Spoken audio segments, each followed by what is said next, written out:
Well, hello, and welcome to a new Friday episode of SportsDay Rangers. I'm John Blake. And I'm Evan Grant.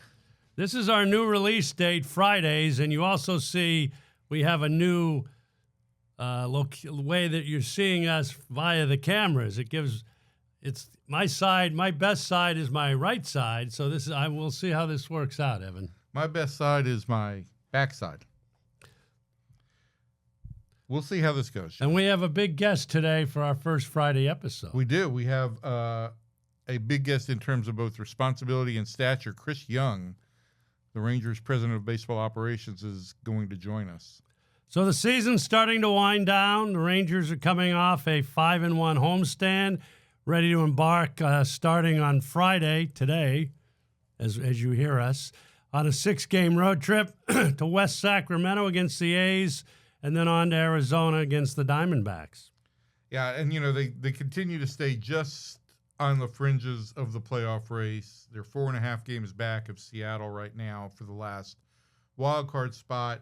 Technically, really 5 games back because they've lost the tiebreaker to them. They've also lost the tiebreaker to Kansas City, which is ahead of them, and the tiebreaker to the Yankees, who are also ahead of them. But they're 6 games back of Houston with 6 games against the Astros still to play in the American League West. So as Evan mentioned, we're going to talk to Rangers president of baseball operations, Chris Young, about the rest of this season, maybe what's to come ahead, and then we'll go from there. And then on the archives in Arlington, we're going to talk about 2 pitchers in club history who hold club records for wins in a season, with pitching being a big factor this season. SportsDay Rangers is, this is your reminder that SportsDay Rangers is our weekly spinoff of the Dallas Morning News SportsDay Insider podcast. You can find it on Fridays in the SportsDay Insider feed, wherever you consume podcasts. SportsDay Insider podcast has moved to Wednesday drop. So both of them are available in your feeds at all times. So we hope you'll be able to listen to both with these new schedules. We're looking forward to it. And if you want to interact with the show, you can always follow us on X. I'm at Ranger Blake, and he is at Evan_P_Grant. Or you can reach out to the Dallas Morning News on any of the paper's social media channels.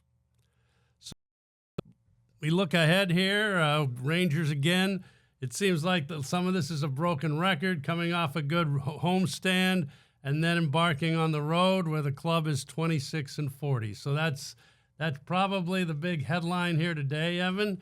Again, the Rangers are 42-27 at home. And 26-40 on the road, the 4th worst record in Major League Baseball on the road, and it's something they've got to do better. I mean, there's just no other explanation, and there is no explanation for why their home and road numbers are so dramatically different. You would think that a team that was built to slug and that hasn't really slugged in a pitcher-friendly park would slug more on the road, but it just hasn't added up to victories. So we'll see what happens here in Sacramento and in Arizona. They've got 2 losing clubs ahead of them. Although the A's are playing pretty well the last 6 weeks. They have played pretty well the last 6 weeks, but maybe just the idea that they're finally had their backs really up against the wall has spurred these Rangers into a different gear. All I know is, again, this homestand looked different. There was offense. They jumped on top of teams, and they continued to add. They hit home runs. They hit 4 home runs on Wednesday night. They hit 3 home runs on Tuesday night. They hit 3 home runs, I think, in the second game of the homestand. 21 homers in the 6 games. This was so they had 14 homers in the 6 games. They had 3 3-homer games on this homestand, and I think they've had 5 3-homer games at home all year. So something was different. And when it comes on the heels of all this tough injury news, in which you've lost Marcus Semien basically for the year, you've lost Evan Carter probably for the year, and perhaps most significantly of all, you've lost a Cy Young candidate in Nathan Eovaldi for the rest of the year. Well, looking at that, again, guys stepped up on this homestand. Wyatt Langford is getting on base at the top of the order. Adolis Garcia, since coming off the IL, seems to be energized right now, and having that offensive ability that he has when he's going well. And even Jock Peterson has been able to have better at bats, and he's got a lot of power.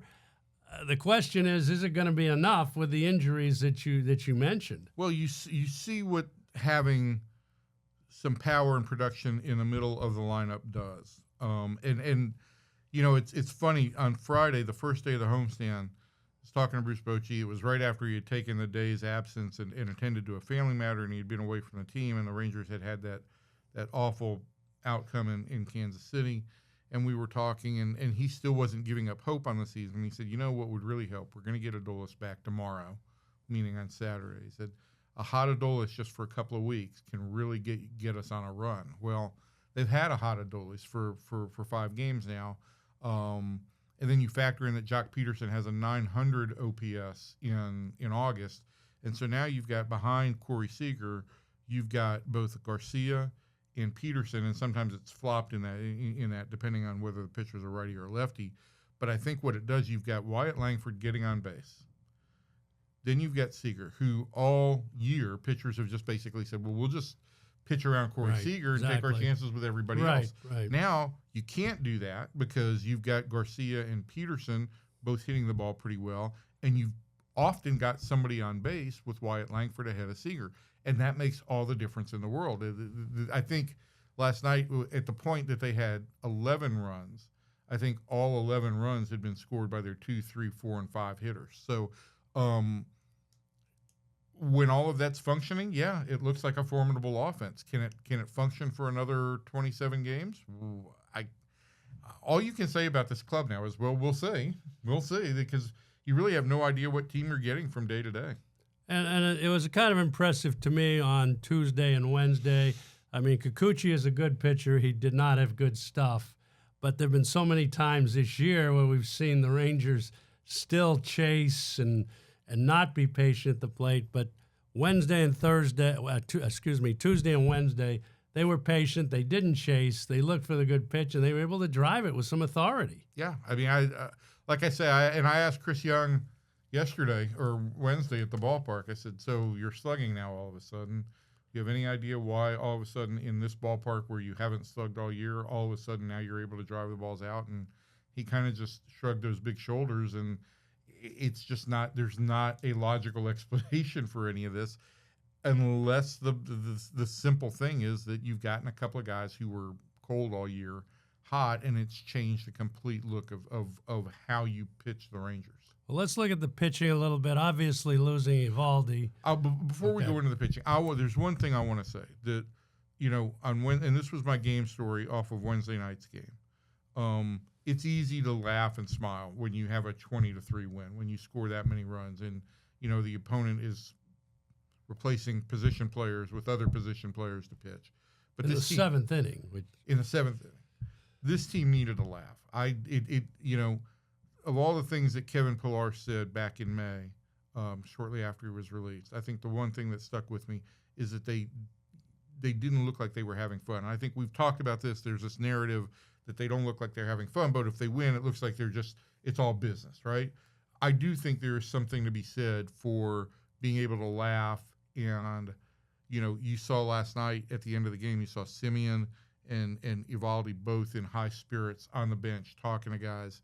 But Bruce Bochy gave one of his most expansive answers of the year after the game, just about the value of guys laughing and having a good time. And I thought there was a message in there that, hey, if this team can play loose and play with a little bit of a vibe over this last month, anything is possible. And it does help, too, as you mentioned. You're not playing those tight nail-biter games every night where your offense is struggling. And, boy, if we give up one more run here, it's going to change the game. We can't afford to give up a run because we're not sure if we're going to score. So I agree with you 100%. It's having fun is part of this, and to be able to take a little of that pressure off, especially when you're coming into the latter part of the season and you're still in contention. It's a big lift off their shoulders. Yeah, and despite all those injuries, they had such a good homestand, which I think only adds to that. Hey, guys, we can do this. We have the ability to do this. Will it happen? I don't know. The odds are stacked against them very high, but all you can ask is, they had to go pretty much 5-1 on this homestand, and they did. So again, speaking of Nate Eovaldi, takes a huge piece out of your rotation. They'd won his last 9 or 10 starts when he was on the mound. How did Jacob Latz pitch last night in what was essentially a bullpen game, although he got into the 5th inning? Is that what you kind of see, kind of mixing and matching that spot? And again, they'll get 3 more pitchers. I mean, they'll probably get another pitcher, right? They'll get a 14th pitcher coming up this weekend. But how is that going to play out? And how does Bruce Bochy try to go to 4 at some point when he can with an off day with this staff? There are times when he may go to 4. I also think that, listen, Andrew Heaney is on waivers right now. The Rangers have always thought highly of Andrew Heaney. I think he would get through the whole process Friday about the time this podcast is being dropped. And I think there would be, because both Chris Young and Bruce Bochy mentioned, we will look externally too. And so is Rocker a possibility at this point? I know he's scuffled a little. So Rocker is currently in Arizona. Right. His arm slot has dropped a little bit in where he's delivering the ball, and the Rangers feel like that makes his pitches play a little bit too similarly, and he gets into that thing where the curve and the slider, whatever he wants to call it, they just all look the same. Right. So he's in Arizona, and they're trying to work on some mechanical things. I think the Rangers would like to get Kumar back before the end of the season, but I think they want to see him complete. It's tough to bring a guy into that situation too. If you're 100%, and I think it also makes a difference if the last 2 weeks of the year the Rangers aren't competing. Then maybe you bring Rocker back up and just get him some innings, and maybe at that point in time you're looking to shut Jacob deGrom down. Anything can change with one bad week here or one great week. Like I've always said, if you just want to be in contention, and I think there's still that hope, like you mentioned at the start, not having the tiebreaker with all these teams the way they do it now, with no games being played to end ties, it's going to make it hard. But we'll see. As sick as I am, the thing I started thinking about last night, John, is let's say the Rangers beat the Astros 5 out of 6. Right. Okay. 3 here and 3 there. Well, let's say they make up they completely, because they've got so many head-to-head games with the Astros, they completely eradicate that margin, and you end up with the 3 teams tied for the division title and for a wild card. Could the Rangers push themselves into the division title and yet push themselves out of the playoffs at the same time through tiebreakers? I don't know. All that stuff is feasible, and MLB does a nice job starting the 1st of September. You'll get that every day, and then you can start. And they kind of do it for you now. In the old days, we had to sit there and kind of figure it out. But that stuff makes the game fun. We all wish the Rangers we could prepare for postseason, but we're where we are, and we'll see what happens. When you've got something like that to think about in September, instead of just saying, well, let's run some young kids out there and hope for the best. That's what makes baseball important, or makes September important, obviously. And again, the fact that this team played a good homestand, if they can go on the road and continue this for another week, they've got a chance in September to make some noise. Our guest this week, we were fortunate enough to talk to Rangers President of Baseball Operations, Chris Young. I will qualify this by saying we did tape this before the Nathan Eovaldi injury was announced earlier this week, but CY certainly had some great things to say about Eovaldi's season. So we worked through the technical difficulties and some barking dogs to bring you Chris Young.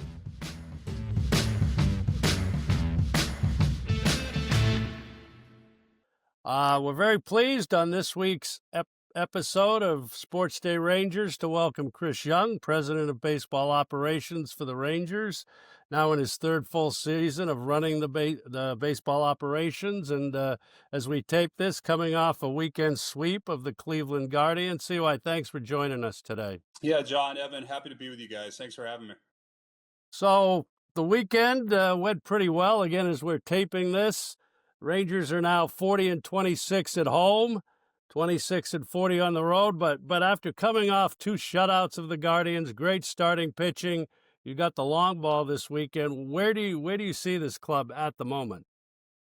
Well, John, it's a great question. And I think really it's one of the perplexing aspects of this season, specific to this club, because there are moments where we play so well and you see what the club is capable of against really good teams. And I put Cleveland in that category. And we've had series against the Yankees and Houston and Detroit. I thought we played the Dodgers really well early in the season. And, but then we have moments where we just don't play well against some teams that we feel like we should beat. And so I just, in my heart, do not believe that we've played our best baseball yet. My hope is that that is still to come. And if it is, given where we are right now, there's still the possibility that we can make a push and make the playoffs. And that's what I'm expecting. That's what I'm hoping for. But the reality is we have to go do that. But to answer your question, this team is, right now we're a 500 team because we haven't been able to put together the consistency that good teams do. See why as John brought up, the home and road splits are just so dramatically different. They're mirror images of one another. I know you and I have talked at some occasions about how the ballpark has played the last 2 years. Do you have any theories on why this team seems to have different personalities at home versus the road?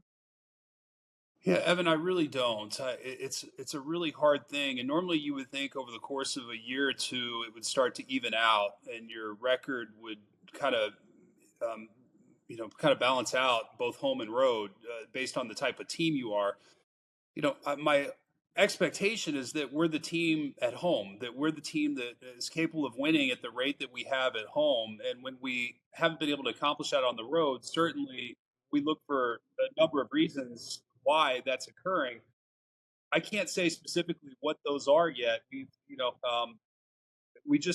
play very well at home. Guys are comfortable at home, whether it's with their families, the environment. There's something about being home that brings out the best in us, and we've got to figure out how to win on the road. To me, that lends to the unpredictability of this team, right? You just don't know what personality you're getting from day to day or from location to location. How I hate how questions, but it just comes down to this. I mean, that's got to be frustrating in planning and execution from you to Boch, to the coaches. Yeah, and Evan, obviously, it's our job to believe in the team and to believe in the talent and the roster that we put together. We chose these players for a reason, and we believe that this group is capable of being a playoff caliber team and a team that we hope could win a championship. And so, um, the lack of consistency is challenging because it forces us to try to find answers as to why and to try to shuffle the deck a little bit and whether it's changed the lineup or the roster construction or moves even beyond that we've done this year. We're constantly searching for the right ingredients, so to speak, the right recipe to bring this group together in a way that allows for consistency. And we're not talking about a huge change. I mean, we're at 500. If we have won 5 more games than we've lost at this point, we'd be 10 over. And so it's little things and it's marginal wins, but just we can't seem to string together the consistency that the better teams have, and that's the one thing that's limited us. And to your previous question, the home and road split, if we played even close to 500 on the road, this is a really, really good team. It's hard to explain why we haven't won at the level on the road that we have at home. And now it's hard to win on the road, I understand, but our record should not be as poor as it is on the road, especially when you see how good we can be at home. So I say this as like really a vote of confidence to the team that, are there just some small things that can click here for the last portion of the season that will allow us to play our best baseball ahead? And that's really what I'm hopeful will happen. But your question's very fair that, the ups and downs of the season, it makes you a little bit, it scars you a little bit. Just a little bit so about the offense. You mentioned trying, and you guys have spent all season trying to construct that 1 through 9 lineup, and having Wyatt Langford at the top. It looks like it's had some success during the last few days. They were taking pitches over the weekend. You were getting that slug that you were looking for. But how hard is it to try to, day after day, try to construct that lineup 1 through 9 to be productive? Yeah, John, it's a great question, and really one of the challenges of this season, while we felt like we built a very deep roster, 1 through 13 on the position player side, we just really haven't been healthy throughout the season. There haven't been many games where we've had our true A lineup, so to speak, and we're not going to now with Evan Carter's injury and Marcus Simeon's injury. We're just not going to have the group that we thought for any significant time, the rest of the season. So, but that's not unique to us. There are other teams that have injuries that still win, and that's up to us. That's part of building a deep roster and a deep lineup, is that we have really good players to step in and perform. Now, this year, I think the big challenge has been that we just have had underperformance from a number of guys offensively. I think a number of guys got off to slow starts and then started pressing, and it kind of compounded the problem a little bit. And so, to the previous question, when that happens, we're constantly shuffling the deck looking for the right lineup, whether it's Simeon in the leadoff spot or Evan Carter, Josh Smith, Wyatt Langford, Sam Haggerty. We've gone through a number of options. Do we back Corey in the 2 spot, the 3 spot? How do we put together the hottest group of guys and kind of stack the lineup to where, at certain portions of the game, these 4 or 5 guys who are hot, or at least swinging it better, are going to come up in order and give us the chance to actually score runs. And that's been the challenge this year, is just the lack of consistency. And to, I feel for Boch a lot with this, because, there'll be days where he does do that, and he puts the lineup in a way, constructs the lineup in a way where he feels like, all right, we've got 3 hot guys in a row, and then 1 or 2 of them will go cold. And so I feel like there are a lot of games where we'll have 10, 11 hits, and those hits will come maybe every third guy, every other inning, so to speak. And so it's not like it's consistent, base hit, double or something like that, where we can score 1 or 2 runs. It's all right, we get a base hit here, and then we end the inning, and then the next inning we, get a couple guys on and, can't get that big hit. It's just been a year where things haven't aligned perfectly. But that said, we're still in a spot where if they do align, we've got a chance to do something special. So, Stu, with that in mind, right, you've got September, and it appears you're going to play some meaningful games in September, and that's every GM's hope. But you've also got to figure out, like, okay, if this does not go the way you want it to go, what reshuffling do you want to do? What do you want to approach? How do you kind of weigh those two things in your seat, with both looking at what's right in front of you, but also needing to really get a jump on the off season? Because if you do need to make some changes, I think they're going to be fairly significant. At this point in the season, given where we are in the standings and still in a playoff race, the focus is 2025. Part of that is that we now have some injuries. It's going to force some of the younger guys, some of the guys that may be 2026 options for us to play. And beyond that, we really don't have access to upgrading the roster or changing the roster at this point. So the guys we have are who we are, we're going to have to win with this group. And so we're going to need to get the best out of everybody we have. And we're going to find out some of the answers to 2026 in this playoff race in 2025, which I actually think is a great thing for our young guys. I was talking to, our former associate manager, Will Venable, a few days ago, and we were just, talking about reflecting on where they are at this point in the season. And they've got a young roster in Chicago, and they're trying to finish strong. And I went back to 21 and 22 for us. And one of the messages that I gave our group was that, we can make a difference in the playoff race, that there's something to play for, and we're going to play playoff caliber teams. And then in the future, we hope to be on the other end of this, where you've got some teams that are out of it trying to ruin our season. Well, we're right in it. And for our young guys, this is a great opportunity for them to understand what it means to be playing competitive baseball this time of year, to have a chance to compete for a championship. And I think that will serve them well. And for us, it's going to give us the opportunity to find out about, some of the guys moving into the off season. But the expectation is that the roster we have, these guys are going to step up and do the job and help us win. And we'll accomplish 2 things at once. I thought it in the terms of the young players, right? We talked about Cody Freeman played a little bit this weekend, had the big home run. We've seen Ezekiel Duran get a little bit more runway and show some good hitting skills. And this thought kind of crossed my mind. With this team, everything is perception in baseball. Performance tells you what is reality, but it certainly looked like those young players gave you a little bit of a boost of energy and urgency. And from my perspective and where I sit, the optics have looked a little bit this year like this team just thought it was going to happen, that it was going to perform. How do you feel about what you've seen in terms of energy and quote unquote urgency? Yeah, and it's I want to be careful here because I think sometimes we confuse the lack of urgency or the lack of energy when things aren't going well with the results, and that's not the case. This is a very focused group. It's a very serious group. It's a group that is really committed to being very good. Individually and collectively, and these guys, they care. The care factor is super high, and especially when you're not hitting. I read a quote by Bob Melvin recently. He was describing the Giants' struggles in the second half of the season, and it feels like they play without energy and maybe, I don't think he used urgency, but he said similar in that it's when you're not scoring, that's the way it looks, but it doesn't mean the effort's not there. And I would categorize our struggles in kind of our style of play similarly in terms of these guys are caring and they're giving the effort.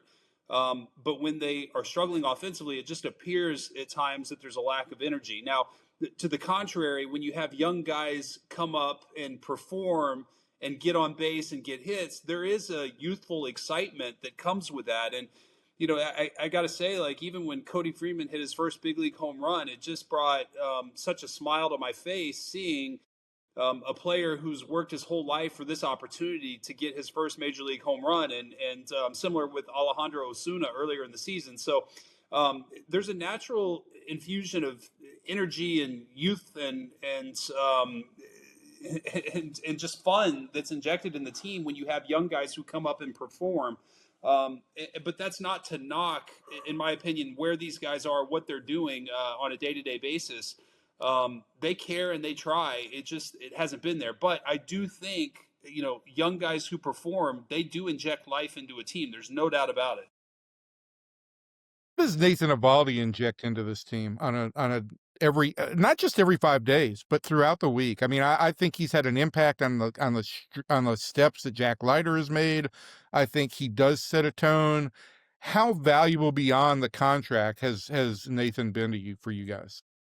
Heaven, you can't quantify it. There's just no value that we could place on what Nate has done as a Texas Ranger, from helping us win our first World Series championship to the seasons that he's had last year, this year, and we have him for 2 more years, and just what he means in the clubhouse, the impact he has on his teammates, young pitchers. And I can speak to this firsthand, not specific to Nate, but as a young player, when you're around great veteran players, it accelerates your learning curve. And sometimes your best coaches are your teammates.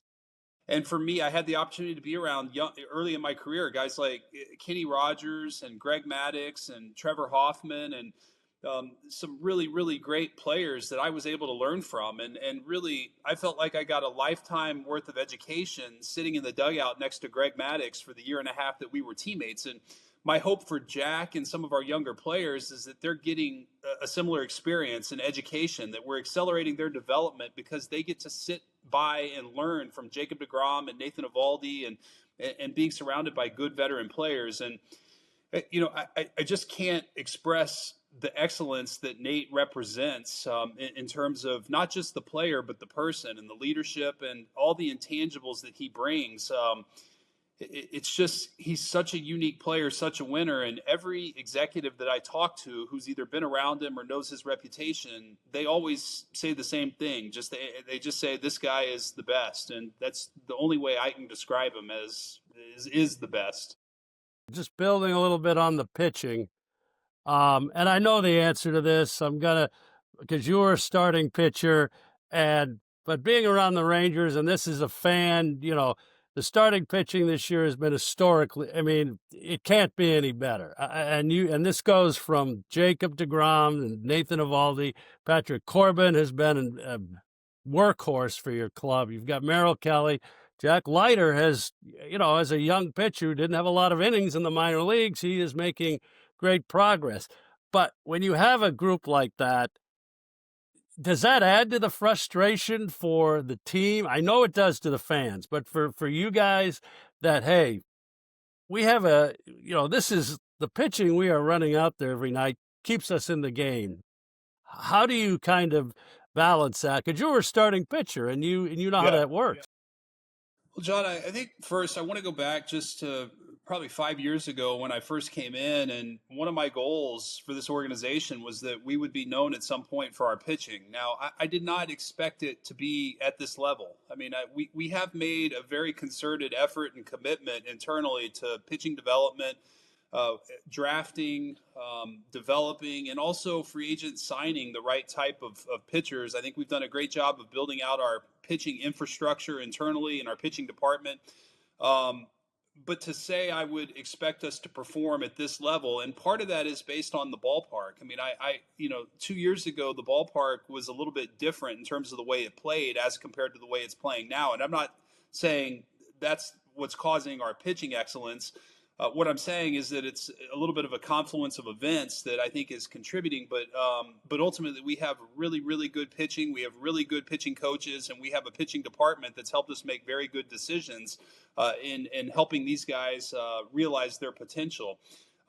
In terms of the frustration this year when we have pitched so well, and is it a wasted opportunity because our offense has been a little bit of an Achilles heel? I'd say there have been some moments where it's been frustrating, and I think the biggest ones for me have been in times where actually we lose because the pitching doesn't perform, and mainly because the stress that they've been under, where we've had, we play 7, 8, 9 one-run games in a row, and our leverage arms get stressed and tired, and we're asking too much of them and having to go to them every night. The 10-0 win against Cleveland on Saturday was, I couldn't remember the last time we won a game like that. And so the feeling of just relief that we had, that we knew we could finish this game and probably run out, Luis Curvelo, a rookie, to at least get an inning or maybe two to finish the game. We just haven't had the luxury of that, even in the spots where we've been going well. And so the offense has put a little pressure on the pitching, but it's not too late for the offense to take some of that pressure off the pitching. And I do believe, and we saw that this weekend, the offense put up some runs, the pitching did what they did, and all of a sudden we won multiple games by not having to use our leverage arms. And that's a great feeling to have. And so my hope is that as we get into these last 30 plus games, that we can kind of continue that and take some of the stress off the pitching. Ultimately this is a team game, and the seasons that go really, really well, when the pitching struggles, the offense picks them up, and when the offense struggles, the pitching picks them up. And we just haven't had that many moments this year where we've been able to pick each other up on one side or the other. But I'll tell you what, it has been fun. I grew up a Ranger fan. I know the history of pitching in this organization, and it has been really, really fun to watch our staff this year and to see how well they pitched. And I'm expecting a strong finish from these guys. Last question for me, CY. And my good friend Kevin Sherrington wrote a column on Monday morning talking about Bruce Bochy and his situation. And I know as we go into September, the standings are what matter. That is what matters. Boch is in the last year of his contract. What have you seen? He's called this the most challenging year he's ever had in terms of managing a team. What have you seen from him in terms of how he's handled this? Yeah, Evan, Boch has been wonderful. I hate to hear him say that it's been the most challenging year. I think, he's been in baseball for a long time. This is my 25th season professionally in baseball, and I'd say I'd put it right at the top for me as well. But to hear Boch say that, it takes on a different level. The reality is that for whatever reason, we haven't been able to get it done in terms of being where we want to be, leading the division or a certainty for the playoffs. That said, there's still this opportunity ahead of us. And if we can play really good baseball for 30 days, we could be in a spot to win another world championship. And so in spite of how we feel or what the challenges may have been to this point, it really doesn't matter. And I'd say Boch has a great mentality with that. He said it in our staff meeting before the Cleveland series, and he kind of took the words out of my mouth. It's about what we've got moving forward, and that's going to define this season. And so we've got a chance to erase all the challenges that we've had.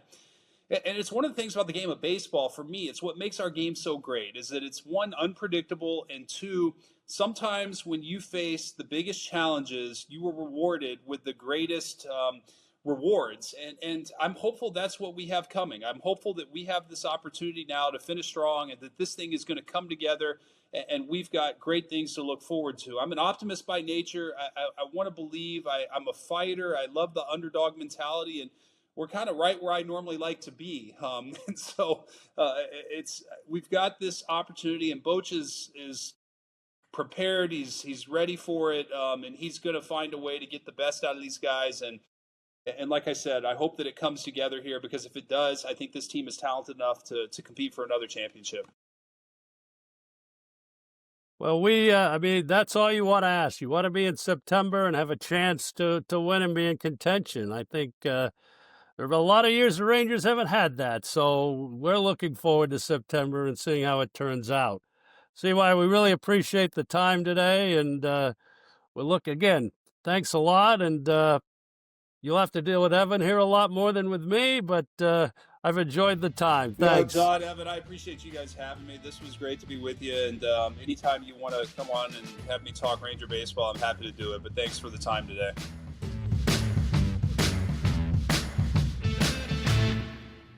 Well, Evan, that was a really interesting conversation with CY. And again, he's kind of in that mode of, and as every head of baseball operations, you're so caught up in the moment here trying to win, but you also got to look ahead. And listen, I think it's also one thing I think we've learned watching Chris in this role is he wants to do everything he can to help this team, and he is so driven to make the postseason. And right now, once August 1 comes around, unless you're in complete rebuild mode and you're starting to move players out and bring players up, there's not much you can do. You just have to sit back and watch. And that's a tough position for somebody who's as competitive as Chris is. And that's basically what he's got to do now, is to say, okay, I'm going to let this play out. And if the Rangers are going to move on into a different direction for the future, then you make those decisions and start to put that plan into place as soon as the season's over. So we're going to get back to our normal kind of archives in Arlington this week. We've been on the contest to pick the greatest regular season moment here for the last several weeks. And today I thought we'd talk about records for wins in a season by both overall and then by a rookie, by a pitcher. And I'll start with, we've talked about Ferguson Jenkins, obviously, a lot on this podcast, but it was August 31st in 1974 where Jenkins became the first 20-game winner in franchise history, and there have only been two since. He beat the Indians, then the Cleveland Indians, 2-0 at Arlington Stadium. The two cents were Kevin Brown and Rick Helling? Yes.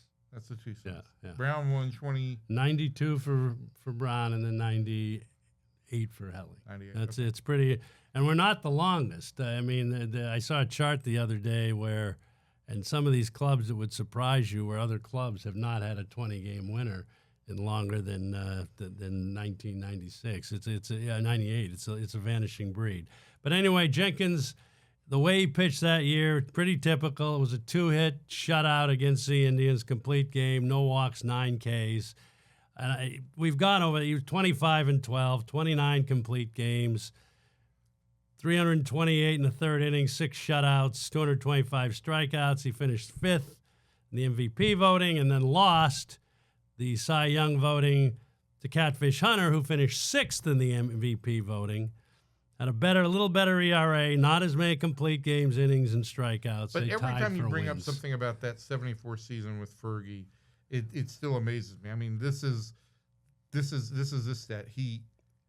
Remember, baseball was playing until the first week of October back then, and he is winning his 20th game before August is up. So it's just every aspect of that season just blows me away. And the thing that Fergie talks about so often is I think he went 6-0 against the A's. He went 5-0 in the regular season against the A's, 3 earned runs in 45 innings in 5 starts against the A's team that was the best team in baseball. And eventual world champions. Right, for the and third year in a absolutely row. owned Reggie Jackson, and Right. he's very proud of that. But, I mean, if you had and again, who knows, but certainly should have won the Cy Young Award probably. So if they had I don't want to ruin the memories of Bert Hawkins, but if you and your hype machine had been around back then, spinning things to the national writers, it might have been a different story. maybe, but again, the A's won, and then the Rangers finished second in the division. But different era, not as much metrics, and you took wins and ERA very seriously when you did the Cy Young voting. For those of you who are just listening and not watching, when John would start the spin machine, this was the sign that I gave because it was just very clear that he was spinning. So, but with Fergie, you didn't need to spin. No, not really. The other one we're going to talk about is another guy that was less spin and more managing, and that was on August 28th of 2012. Yu Darvish won his 13th game, which set at the time club record for wins by a rookie in a season. Beat the Rays 1-0 to set the record. Seven shutout innings, 10 strikeouts. Yu would go on to finish 16-9, 221 strikeouts. Finished great, and it's hard. I looked this up. It's hard to believe Yu Darvish turned 39 like 2 weeks ago, and it just seems like that was a year. It was fun. I mean, the Rangers had a great season until the last week, but bringing Darvish into that rotation essentially to replace C.J. Wilson, which was a big loss. I mean, he was pitcher of the year, 10 and 11 for the Rangers, but Darvish just brought obviously a lot of Japanese media, but was just a different vibe when he went out and pitched. Well, this was essentially Ohtani before Ohtani was around. I know Yu was not hitting at that point in time, clearly, but it was. We had in spring training that year, you set up a tent in front of the spring training facility for press conferences that were really only geared for you. There was no other reason why that was there. And we had to like, if the game was still going on and he pitched, I would have to call the scoreboard room and say, please turn the music off because we're doing a press conference. So they'd have to turn the PA off in the middle of a game because this tent was out in the courtyard.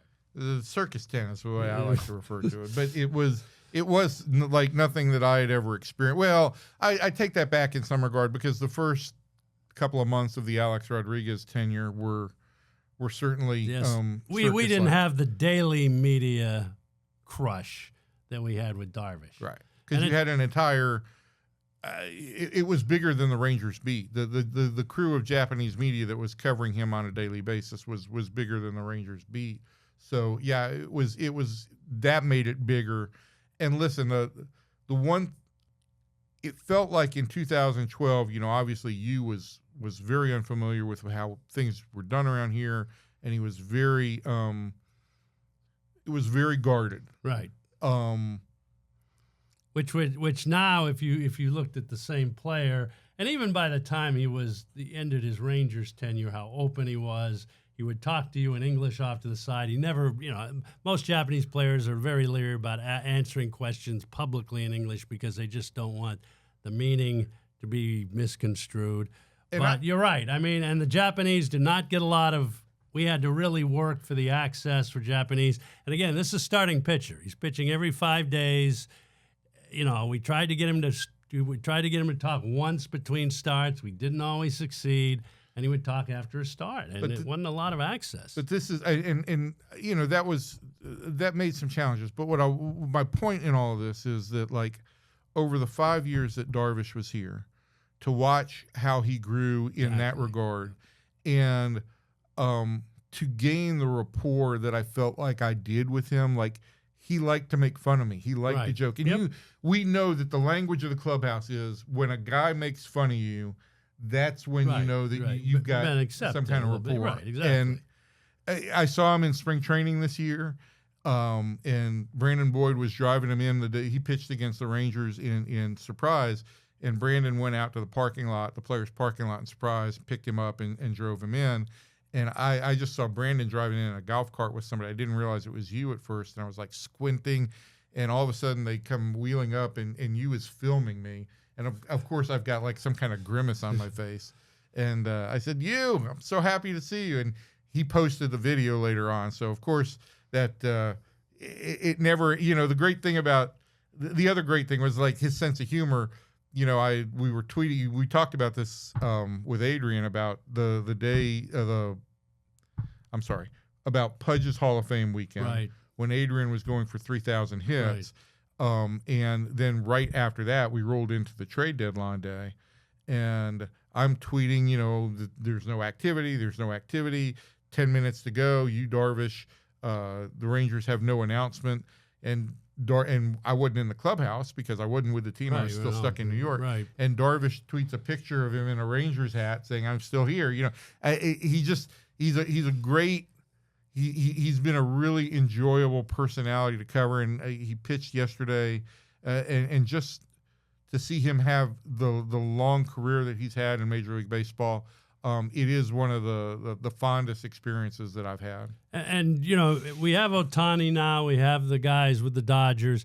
But the hype when you came over was insane. I mean, I was lucky enough. I'd been in Boston. I had Daisuke Matsuzaka, so I had a little playbook for this. But you still don't realize the pressure the player is on for the whole country. But I agree with you. And he's had his injuries along the way. But he's put together a 14-year, to this point, pretty good Major League career. Got over 100 wins, and that's we talk about 20 wins in a season. Now 100 wins in a career is an accomplishment, and yeah, every time I think about Yu Darvish, it brings a smile to my face. And the Fergie Jenkins and Yu Darvish have one other thing in common: they're the only two Ranger pitchers to ever finish second in the Cy Young Award voting. We were fingers crossed this year that Nathan Eovaldi, he stays healthy. He's certainly in the conversation. But that'll be for another day. And the only other team, and I think we've talked about this, that has never won a Cy Young Award is the Colorado Rockies. So they're never going to win a Cy Young Award. Hopefully the Rangers will. So that's the Archives in Arlington, and we thank you for joining this week's Friday edition of Sports Day Rangers. Don't forget to check out more sports content from the Dallas Morning News. The Sports Day Insider, which is my podcast with columnist Kevin Sherrington and a guest from within the Sports Day staff, appears in the same Sports Day Insider feed every week. That now drops, I believe, on first thing Wednesday morning. And the whole idea behind this was we didn't want to give you too much of me at one time. We wanted to spread out the doses of me. So you've got spread out throughout the week. Lots of stuff. We've got more great guests coming up for you before the end of this season. And if you'd like Evan to wear a hat on one of his two podcasts, just let us know. What kind of hat do you want me to wear? What? I don't know, a little beanie or something. All right. We'll see. So if you have any questions for us, you can ask us on X, and we'll talk to you all next Friday. Thanks for watching or listening.